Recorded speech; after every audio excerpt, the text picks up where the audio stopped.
I really wanted to answer this question. I was highly intrigued by this. So, Near Vulgar, one of our well, his Twitter handles actually in Heart We Trust one. I just realized, but he floated a question to us specifically about the Hex smart contract and how the shares or T shares within the Hex smart contract works. And that's for anybody that doesn't know. I'm gonna default to Ewok here, but T shares are really the engine of Hex. Like what you really want to accrue, you want to accrue Hex, but you really want to accrue T shares because the Right. more T shares you accrue, the more Hex you can accrue in your Hex stakes over the time that you have it staked. So I'm going to read his question and I'm going to let you go ahead, Ewok. So he asks, would you be so kind to elaborate on the true value of T shares aside the obvious delayed gratification and yield?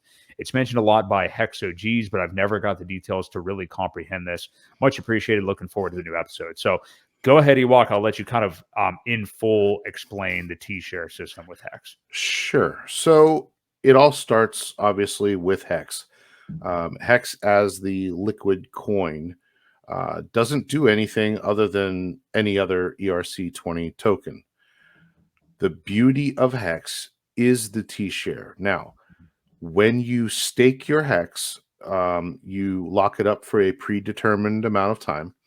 And when you do that, you are awarded back what they call shares. Okay. Currently, it's T shares, but as time goes on, it will be B shares or M shares. T stands for trillion. And that's just a part of the pie that you own when you lock your coins up. So when you stake, if you go to the go.hex.com platform and connect your wallet, you can see how many T shares you'll be awarded when you make a stake based on how long and how many. Um, when you create your stake, your hex are actually burnt. Okay, they no longer exist in the system, and you are given back what they call shares. The shares represent the, like I said, it's the look at it as a piece of pie. And however many shares that you have contribute to the daily rewards of the inflation um, yielded back to you on a daily basis at the turn of the day, which is for us, it's 7 or 8 o'clock Eastern Standard Time. The new day, you're awarded however many hex per T share. So let's make it easy. If you have 10 T shares, um, which would take probably about 85,000 right now for the full 10 years to get 10 T shares.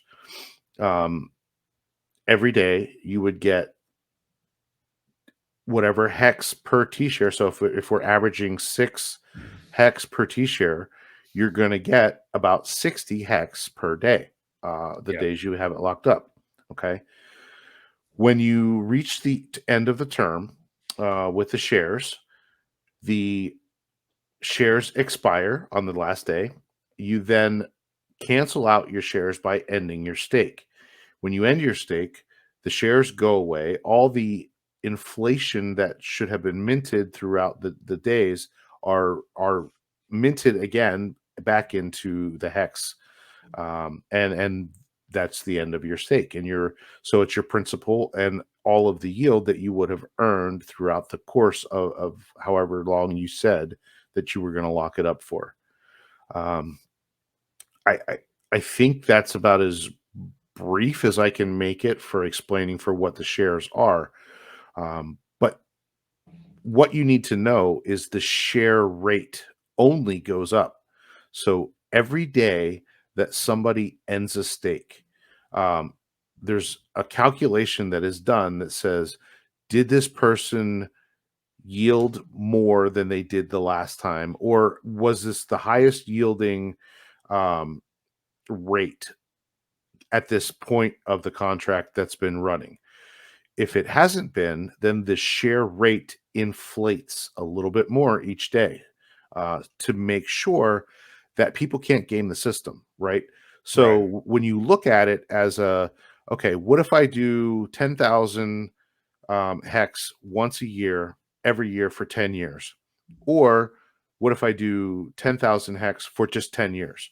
That 10-year stake, the longer pays better, will always outperform the shorter stakes because that rate goes up each and every day. Mhm. So every day that it's going to take you more and more hex to get the same amount of T-shares. So it's harder and harder to get into that position that you would have gotten at and that you actually locked up for those 10 years.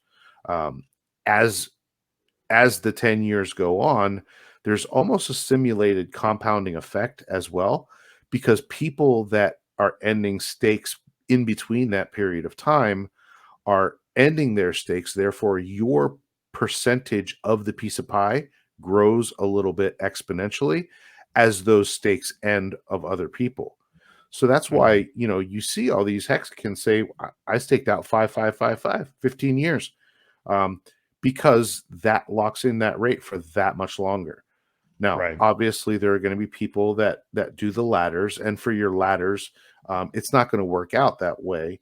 But you can always catch, the longer ones first. If you put those in first and work your way back, you're making a better decision to capture that share rate while it's lower, and you're getting more for it for a lot longer of a time. Um, Mhm. and then the shorter ones don't matter as much. And then as you grow in time, those ones are the ones that will, what we say delayed gratification.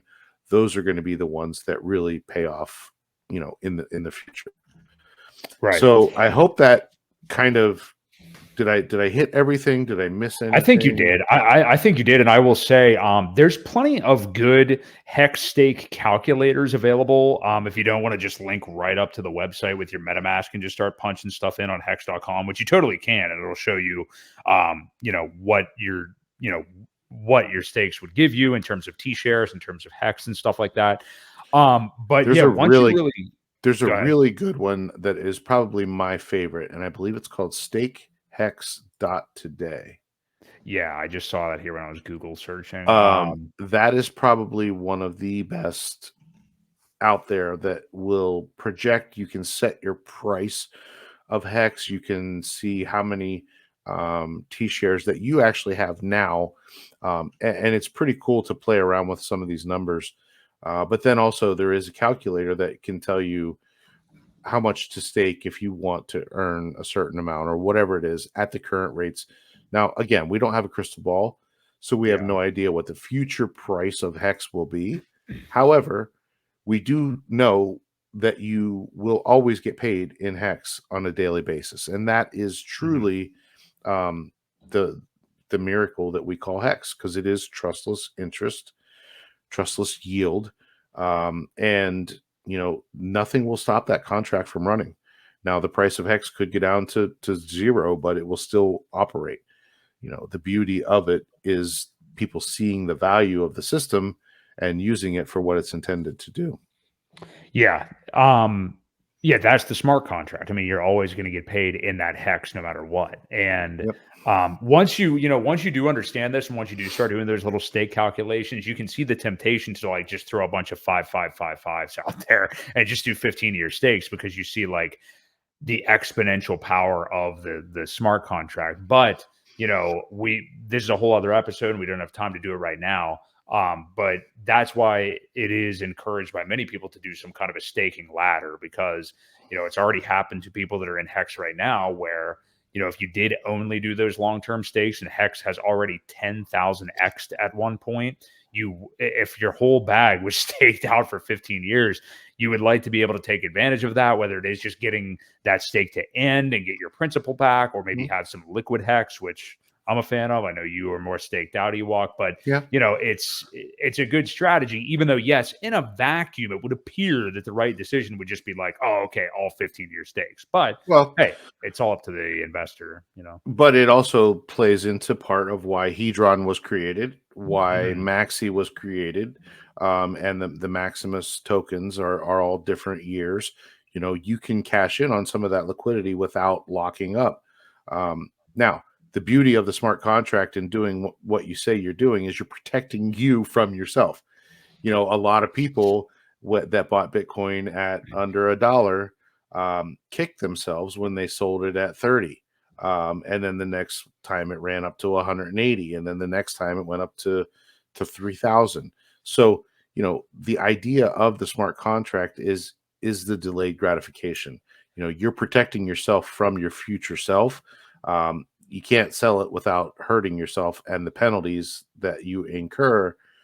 We should talk about that real quick too. If you don't fulfill your Mhm. stake at least halfway, um, you will be penalized more than your principal. So for a 15-year stake, you have to serve at least 7.5 years just to get your principal back. So keep that in Right. mind. Don't just set things out and then say, crap, in a year, I need my money, because it will be gone if you try to emergency end stake. That is super important, to do what you essentially say you're going to do and follow Yeah. through. And that's what it is. And that's why I'm a fan personally of having liquid hex, because I want to have that flexibility. You're right about Hedron, obviously, which is why I also love Hedron. But yeah, it's just know the smart contract. It's the same thing, back when we talked about Zen, or, any whatever the smart contract or the DeFi protocol is, obviously you would prefer Hex, but if you know the contract, then you won't do stuff that isn't optimal against the contract, like just set everything out for 5 stakes with money you can't afford, for example. Yeah. So just know it. Obviously, read over it, know it very well. I mean, Ewok, you even said yourself, as much as you were educated on Richard Hart's values and Hex and stuff like that, you even regretted like some of the stakes that you made early on, and realized Yeah. later on what you probably should have done instead, right? Well, yeah, the biggest mistake I made was way too many, Yeah, for way too small amounts. Not realizing what the gas prices would be. That's what got me more right. than anything. I spent a ton of money in gas fees because at the height of the bull market, you know, it was costing $1,200 or $1,400 to end a stake that was started within the first couple weeks. Crazy. Yeah, So, you know, yes, they were worth substantially more. I would have never ended them if they weren't. And some of them that weren't, there were a couple that were only 1,000 hex.